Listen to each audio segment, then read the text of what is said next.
I'm David Knowles, and welcome to a special episode of Ukraine, the latest.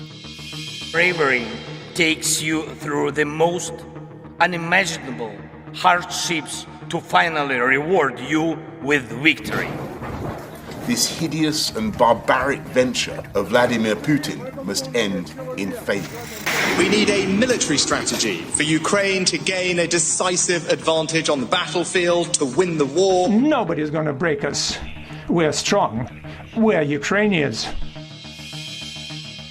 In the first few months of the full-scale invasion, Russian forces advanced swiftly from the north, east and south, occupying thousands of square miles of Ukrainian territory. Describing the occupation in terms of ground gained, of course, doesn't paint the whole picture. All of society, including state institutions, had to reckon with Russian troops, from schools to police stations to prisons and hospitals. After occupation came pacification and the elimination of actors and organisations that Russia thought would be hostile to the new regime. Torture became an important and horrific tool of Russian rule. In this episode, I speak to international human rights lawyers Vadym Chovgan and Therese Rytter from the independent human rights organisation Dignity. That's the Danish Institute Against Torture. We talked about their work documenting instances of torture and other possible war crimes in the occupied territories. A warning for our listeners, this episode contains graphic descriptions of violence and cruelty. I started by asking Vadym and Therese to introduce themselves. My name is Therese Rytter. I'm a lawyer by training, a human rights lawyer.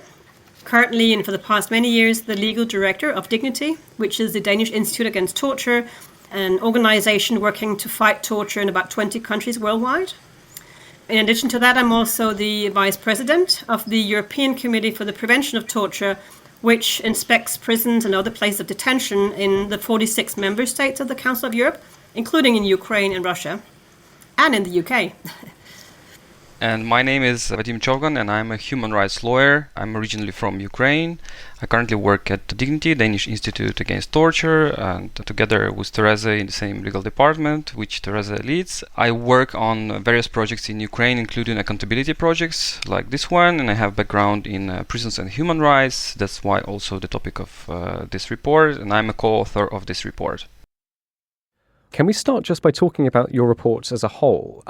It's called 9 Circles of Hell, Places of Detention in Ukraine under the Russian occupation, March 2022 to December 2022. Could you summarise what you found for us? What do you think are the most important takeaways? Well, perhaps it's important to start by saying that this work has been a collaborative endeavour, and we have relied very much on our partners on the ground in Ukraine. So Ukraine Without Torture, Kharkiv Human Rights Protection Group, and Protection of Prisoners of Ukraine, 3 NGOs, and then also a European NGO called the European Prison Litigation Network. It's crucial, this report, because it comes out with what we consider to be evidence of what kind of violations are taking place in Ukrainian places of detention under Russian occupation. So here we are talking about places which normally are not accessible to human rights organizations or anyone else. So in that sense, that access is quite extraordinary. And we have collated 700 cases of human rights violations, including 152 cases of what we believe to be torture or other forms of inhuman treatment. These are the key findings. And let me also say, I think one of the major takeaways from this report is that we see the torture being widespread and systematic in the occupied territories under Russian control, which means that actually this might be something that amounts to crimes against humanity, which is a very serious affair, obviously. Thank you, Therese. Vadym, would you like to add anything to that? Yeah, maybe about chronology of this report, how it started, because exactly it started from February, right after the full-scale invasion. Just a reminder that the war in Ukraine started not in 22, but it started in 2014, so we call it full-scale invasion 22. And when it started, we saw a massive scale of atrocities, and there were a lot of initiatives to document war crimes committed by Russians in Ukraine. We thought that we as organizations who work on prisons specifically should work on our thematic area of expertise, and we started to monitor prisons together with our partners on the ground. In the beginning it was very difficult because no access, obviously nobody had access to these prisons, so we decided to do open source documentation and focus on the information of all kinds coming from social media, websites on what was happening in prisons. But also we had insiders in prisons. And there was a difficult balance for us whether we could actually talk to them about what was happening there, because we know that it is very easy to wiretape any conversation, and prison administrations, they do it. And so the Russians would obviously do it, and we thought that we wouldn't risk, and we would rather have no information about what was happening than put at risk any prisoner, because a word about torture could cost someone a life in that prison. So we focused very much on open source, and then we started to develop a strategy. How do we document? And we thought that, well, maybe let's talk to prisoners who got released and who actually returned to the Ukraine's controlled territories, or who got to Russia and then were released in Russia and then returned to Ukraine, and they could speak freely without fear of reprisals. And we managed to collect a lot, and we started to see right away that basically everyone to whom we spoke about torture, not only applied in prison in general, but applied to them. So that was a systematic pattern right away that we saw from all, and there were different prisons in these regions, and everybody spoke about torture. So we thought that torture should be our thematic focus. And then when Kherson was liberated in November by the Ukrainian armed forces, a prison was liberated as well. And in that prison there were prisoners from many different prisons which were under the Russian occupation, meaning that we basically had right away access to prisoners from various prisons who experienced Russia's occupation, and we had access as organizations who have specific mandate to visit Ukrainian prisons. So we had different avenues, and something we didn't expect in the beginning. First we thought, okay, it's only open source, we have very limited information, and then we had an explosion of information, a lot of testimonies, and that's why this report.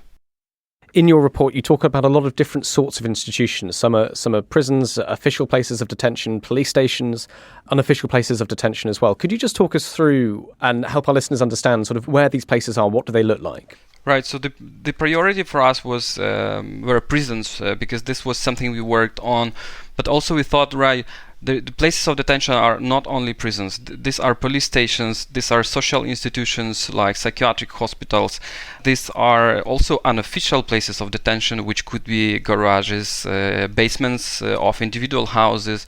So we thought that maybe focusing only on prisons is not enough, especially if that there is a lot of information on other types of places of detention.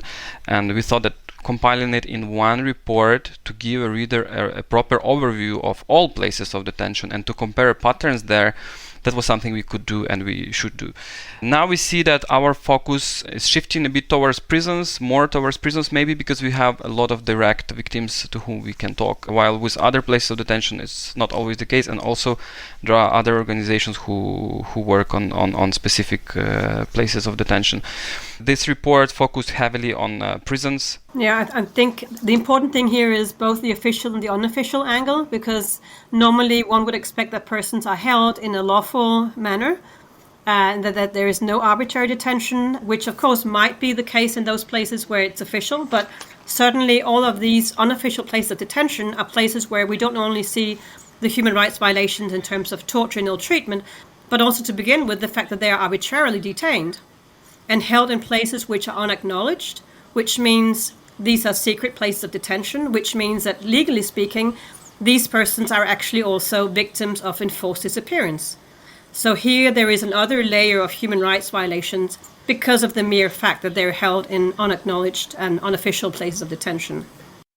Thanks, Vadym and Therese. Can we go back then to last year and can you talk, both of you, just talk to me a little bit about what happened in those first few months when the Russian troops did advance hundreds of miles across Ukraine and took over lots of state institutions.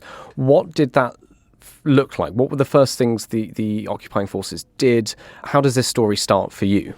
Right, so I think Russians, they had a very clear strategy to control civilian population by places of detention. So places of detention was an instrument for them to control civilian population. That's why one of the first administrative acts was to establish police stations, or just use the previous police stations to establish detention cells for those who would be a slightest threat to their regime, which would be former police officers, former Ukrainian soldiers who were not engaged in the army at that point when they occupied. Also civilians, ordinary civilians like teachers who wouldn't collaborate with them or who would prepare any counter propaganda or could have any influence or undermine the occupation regime. So, and it reminds me of a saying, I'm not sure exactly who said that, but the one who has keys from a prison has keys from a town or from a city. And that's what was happening. The first thing was to actually get into police stations, to get keys from these detention cells. Prisons came later. So then for 2 months, prisons stayed without any attempts from Russians to occupy them. And then they actually started to change administrations in prisons as well. So these were a bit different time frames, but the first thing was police stations. And like social institutions, they would be the latest. So, and there would be very little intervention in social institutions. And wherever there was intervention by Russians, they started with torture. So torture was a clear instrument to control the civilian population, to spread intimidation, to retaliate against any efforts to support the Ukrainian army on the side of the civilian population, or to boycott Russian occupation. And, you know, Ukrainians were very much opposing the Russians, and they even post in a Facebook page or in other social media could lead to detention and torture.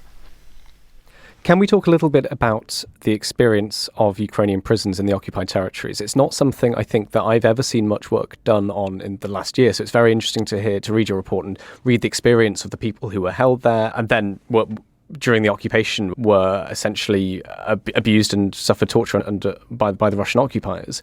Can you talk, both of you, just about what that experience for Ukrainian prisoners was like? Can we tell their stories? Well, the report is very much based indeed on individual stories. And I think the best way to describe what was happening are the words of people and direct speech of people. That's why we have so much of direct speech there. It reminds me of one prisoner saying that, well, when the Russians came, torture became a norm. It became a norm, and prisoners were beaten from the very first day. For example, in Kherson pretrial detention center, when Russians entered the prison, I think it was in May, they started by launching grenades to live in quarters of this prison, to intimidate right away, to show that here are the new administrators who came and we will manage you, don't oppose, don't resist, and yeah, you are now under our control. And then they started to look for prisoner leaders, any prisoners who had links, who held a patriotic position, a pro-Ukrainian attitude, or who was, for example, Ukrainian speaker as well. So they targeted those who could be any threat to them. And of course, former Ukrainian soldiers who were ordinary prisoners, there were such prisoners as well. It was much worse for them, of course. They were even taken away from these prisons, and we don't know what happened to them after. So from the very first day, and then they started to do searches in prisoner cells. They would beat prisoners every time. They killed prisoners as well to show what would happen to those who pose any problem to the Russians. So there were many attempts to spread this atmosphere of fear that prisoners behave very calmly, do not oppose anyhow. Concerning the civilian population, it was also a different pattern in a way. So while in prisons they need to keep an order and to maintain security, while in the outside prisons, let's say, this official place of detention, like police stations, they were used to suppress any opposition to their rule. Patriots, those who are known for patriotic position, those who would be suspects of transmitting coordinates of the Russian troops to the Ukrainian army. And even children were detained in unofficial places of detention. So we have such a case, for example, I think a 15-year-old was detained in basement in the appeal court because he had some patriotic images in his cell phone or something like that. So they targeted clearly pro-Ukrainians or those who would anyhow resist Russians. And Therese, please feel free to join. Yeah, I think maybe what is worth also underlining is the fact that the kinds of torture that we saw were very different. So we saw physical torture, we saw psychological torture, we saw sexual torture. So just to give you an example, physical torture would be what we often see in prisons, but here much worse. We see punches, we see kicks, but also being hit with truncheons. We saw people being exposed to what is called like near suffocation, where you place a plastic bag over their head, and only the moment that they can almost not breathe anymore, you remove it. The front page of the report, which is a gas mask, you can see here, that was also used with the Z on, which is the sign for Russia's war against Ukraine. So the prisoners had these masks put on them, and then the actual input of oxygen was closed down, so that again it would have the effect of almost suffocating them, and only once they either had fainted or near fainting, they would be removed again and get air. So that's the physical part. Often we saw the physical torture being combined with psychological torture. And this, for instance, would be threats of execution.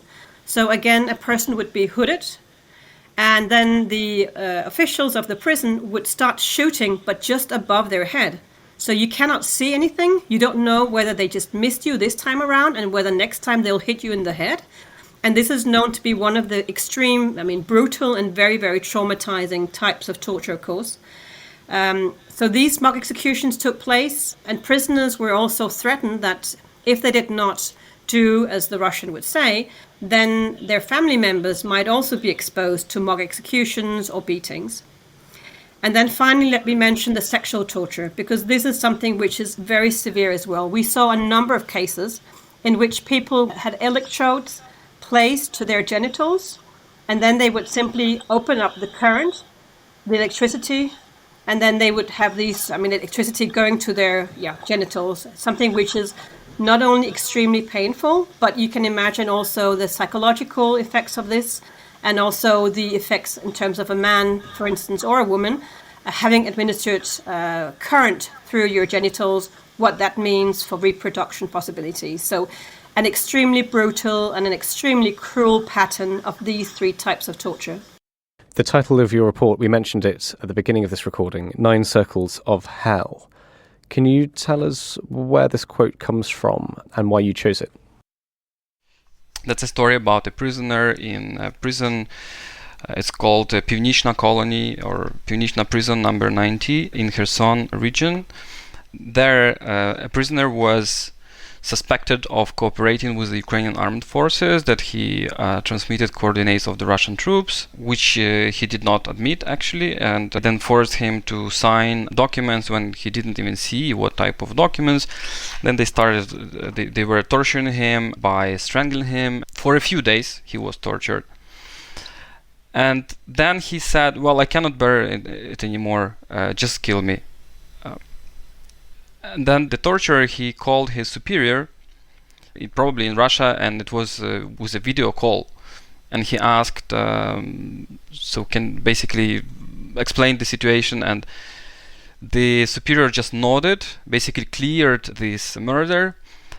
But then the torturer continued to torture the prisoner, and then at some point the prisoner started to faint. They would pour water on him to wake him up, and then he was fainting again. They strangling him, and at some point the torturer said, wait, it's too early, you haven't gone through all 7 circles of hell yet. And these 7 circles, it's a mistake actually, because what was implied would be there's 9 circles of hell. But that was an example of that the prisoner would prefer to die rather than to be subject to that type of torture that long. You've mentioned in that story the torturers themselves. What do we know about these people? What did you find out in your research?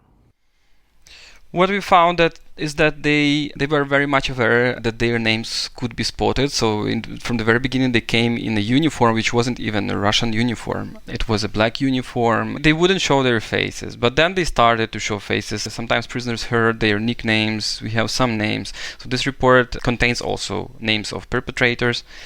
And one must also say that among the perpetrators were also Ukrainian prison officers who started to collaborate with the Russians, and they were used as instruments also to torture prisoners.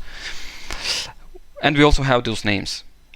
And these names have been transferred to the Ukrainian and actually international accountability bodies. So in Ukraine there have been already a few prosecutions into this, and we already saw first prison officials arrested, which were collaborants, or they are called collaborants, those who collaborated with Russians.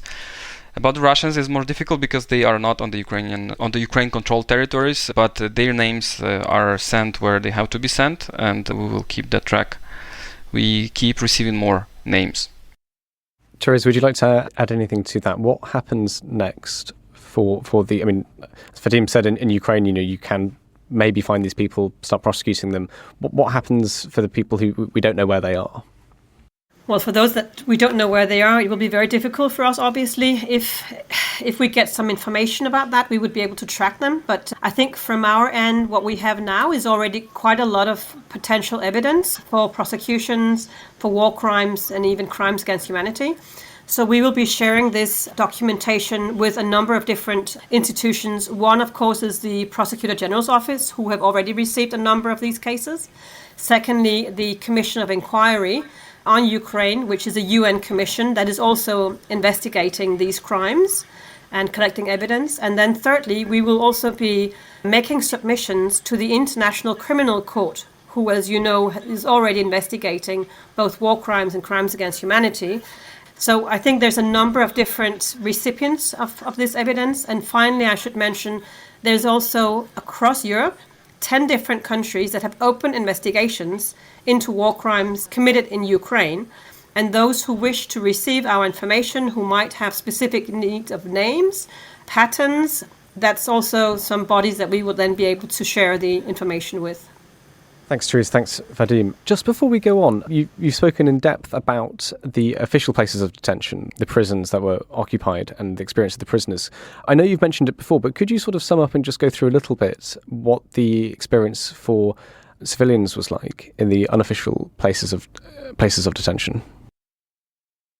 Right. Well, first of all, unofficial places of detention, what it is, right? And I mentioned, but maybe to give a few examples, that would be individual, like agricultural compounds next to individual houses or basements of individual houses. That could also be places like official institutions that are not designed for detention. For example, a courts building, and there is a basement, so that basement could be used, and it was used actually in Kherson, or there would be also sometimes even holes dug into soil a few meters, and people were detained there for a few days, and in one case actually died and scratched their names on the walls of this hole before dying. So this sort of things happened, but what we found that often torture preceded executions.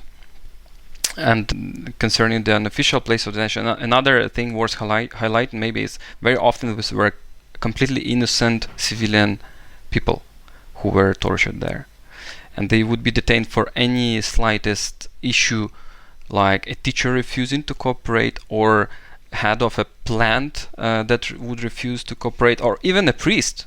So there was a story of a priest who was tortured, and in Kharkiv region, because they suspected that he cooperated with the Ukrainian intelligence. They couldn't believe that a priest can be not connected to secret services, like it's probably in Russia, and they told exactly that to the priest, that we can't believe that you must have some connections to the intelligence services of Ukraine.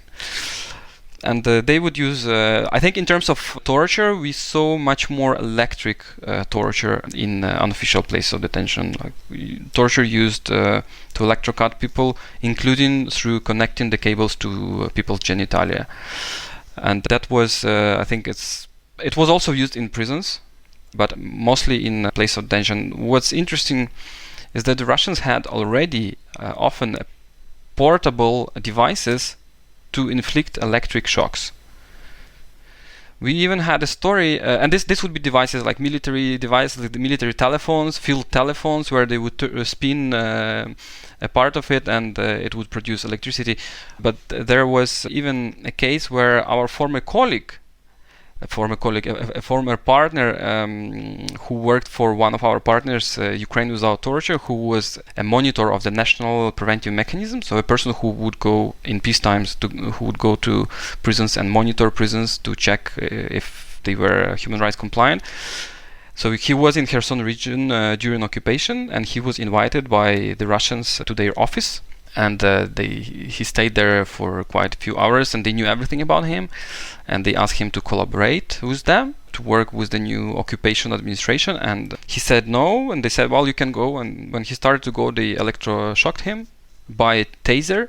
He lost consciousness, and when he woke up, he was covered in blood. So they beat him when he was without consciousness, and he then fled to the Ukraine-controlled territories. He's now living abroad. So we had detailed testimonies from him. But it's one of our former colleagues, let's say, from Ukraine Without Torture. Therese? No, I think this sums up very, very accurately who the victims were. They were a multiplicity of different types. So I think, as you mentioned already, perhaps just to mention that in the prisons, what we also saw was that those prisoners that were targeted primarily were those who were convicted of the most serious types of crimes, but also those who are unofficial prisoner leaders, who in many prisons are the ones that sometimes can control other prisoners. So there's a whole hierarchy in prisons amongst the prisoners. And they had this very notable star tattooed on their knees, and that was one of the ways in which the Russians would also identify them and expose them primarily to very brutal forms of ill treatment. Can we go back and talk a little bit about this idea of this being a systematic strategy, that this isn't random, this is planned?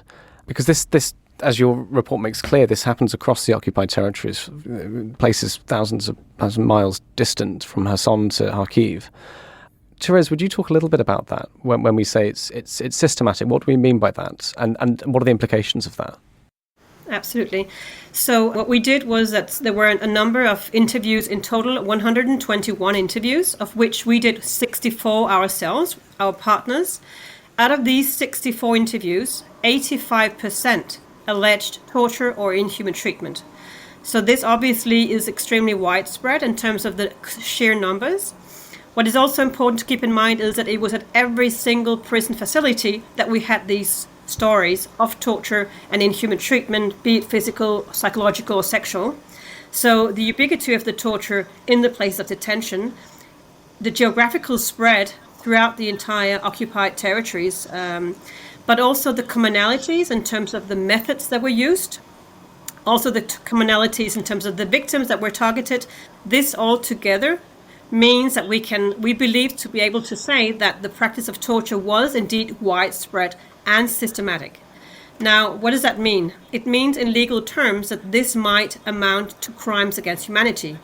So these would not be, if I may say, quote unquote, mere war crimes, which is of course serious enough in itself, but this is one step up. This is really what we consider to be a crime against humanity, which is one of the most serious international crimes.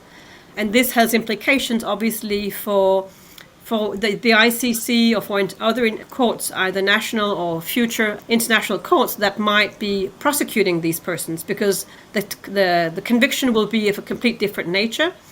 It also means that this might also include persons high up in the system.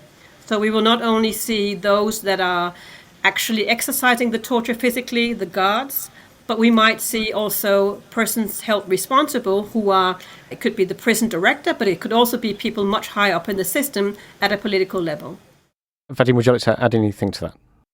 Well, I think it captures very well, maybe about the police stations, I can say, and about the numbers, I think we didn't mention that. So we are speaking about 12 prisons in these newly occupied territories, because there were also a lot of prisons in the Donetsk region and Lugansk region occupied from 2014. So 11 prisons, around 100 police stations, and around 40 social institutions, and it could be even more, and tens of thousands of people altogether. And all police stations, I don't think we heard any case where a police station in an occupied city wouldn't be used to torture civilians.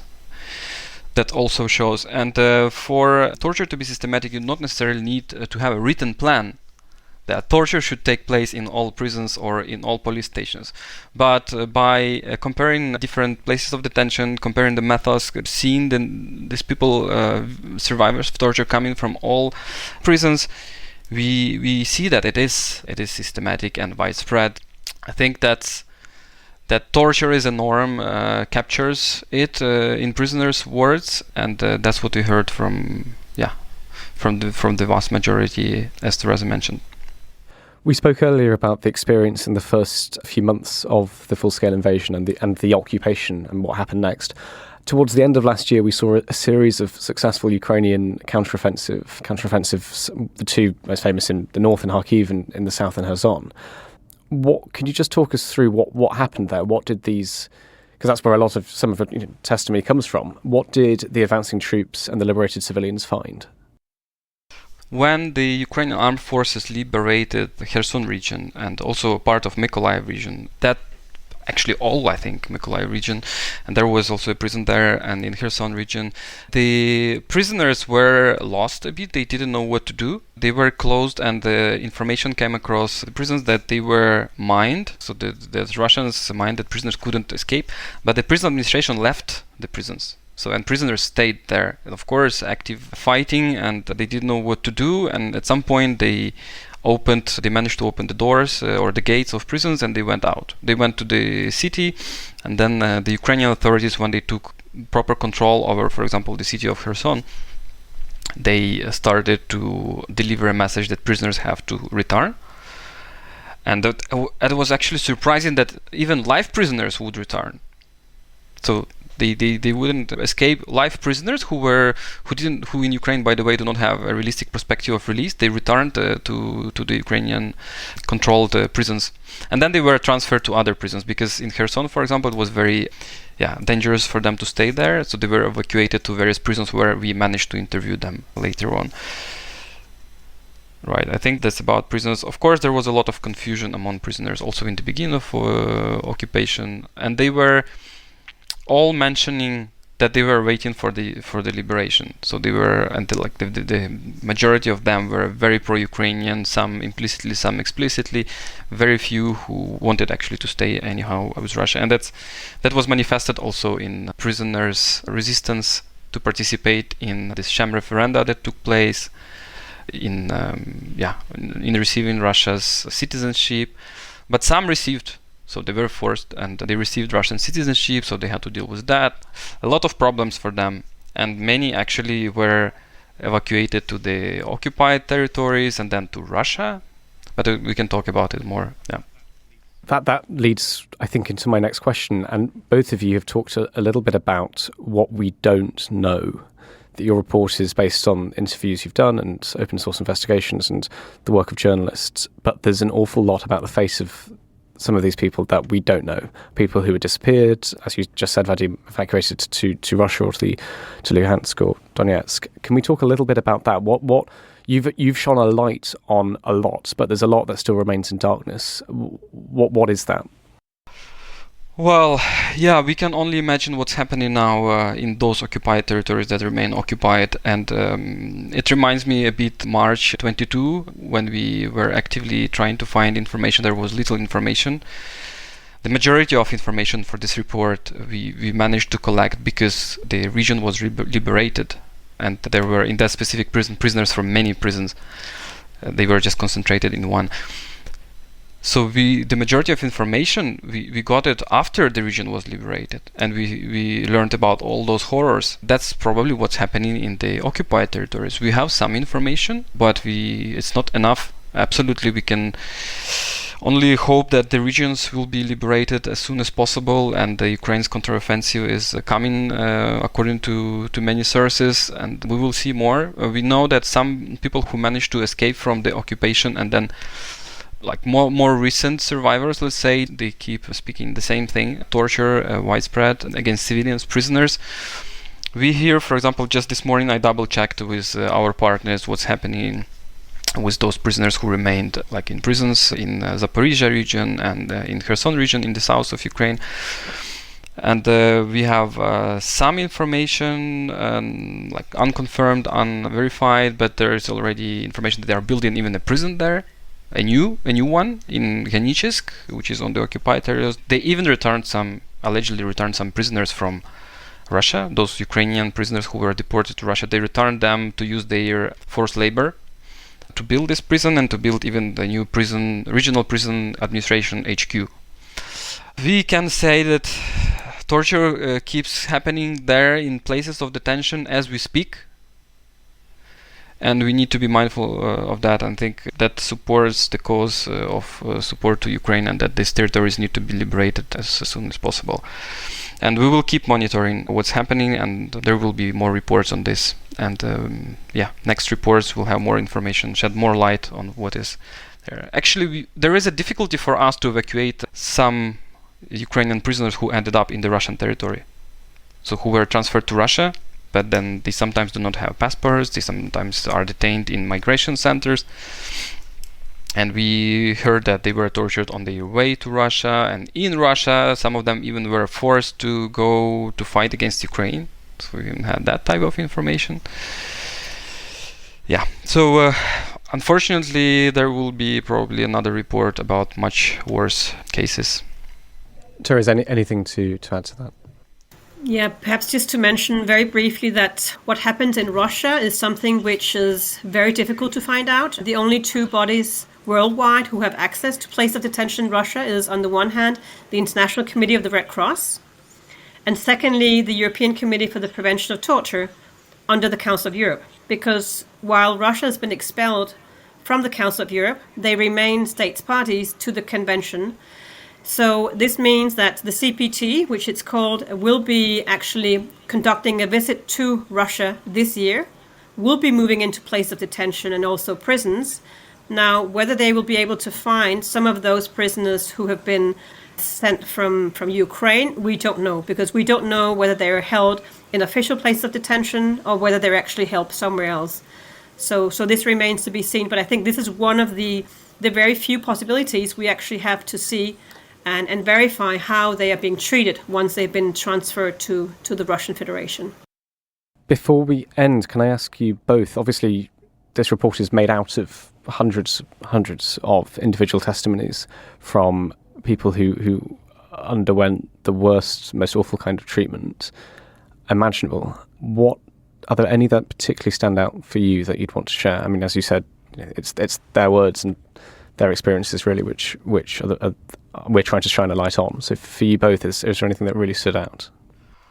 It's difficult to speak about, standing there. They are all terrible in one way or another, and I think the one that makes the title of this report stands out. But yeah, I think maybe there was, of course, what can be worse than a murder. So we have a very clearly documented case about a prisoner who was killed when the Russians entered Kherson pretrial detention center. So he just didn't fall on the floor in the right time when they screamed that everybody had to face the floor, and they just shoot into him. And then prisoners, his cellmates, had to clean his brains and his skull, and they were actually forced to be on the floor for a few hours after that in blood. So you can just imagine if I can say this is probably one of the worst. But there were also things like there was a person who was a former police officer who was tortured and whose wife was pregnant, 9 months. They told him that we will kill you, I think, or something like that, or we will torture you, and then your wife will give birth in bushes as a dog. So psychological torture, which can sometimes be worse than any physical torture. People begging for death because they're tortured to that extent. People killed. It's all a massive atrocity, and I hope this report will tell the world the truth with the words of victims. This is the key, that these words are not lost, and that's why it's so much focused on individual testimonies and on direct speech. Yeah, I think 9 Circles of Hell, I think that really captures it all, because it's not just about intimidating, it's not just about punishing, it's not just about getting a confession.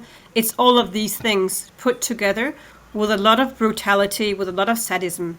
So I think the sheer inhumanity is something which really struck me. So yes, individual cases struck me, but the fact that this is something which seems to be repeated over and over again was something that really, hit me very hard.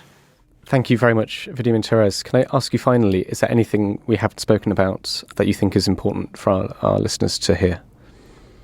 Maybe in the beginning what I forgot to mention, because the evacuation wasn't properly organized, especially of those who were most at risk, those prisoners who were most at risk, like former Ukrainian soldiers, then they had to face the Russians, and they were the first targets. So there is that issue on the side of the Ukraine state. We can also say that there was lack of information to prison administrations, what they had to do, and many got confused. Like prison officers, they had to work in prisons regularly as usual. Then they couldn't leave prisons, they couldn't leave prisoners, but they couldn't cooperate with the Russians. So they faced this dilemma, and some managed to leave the region, some didn't.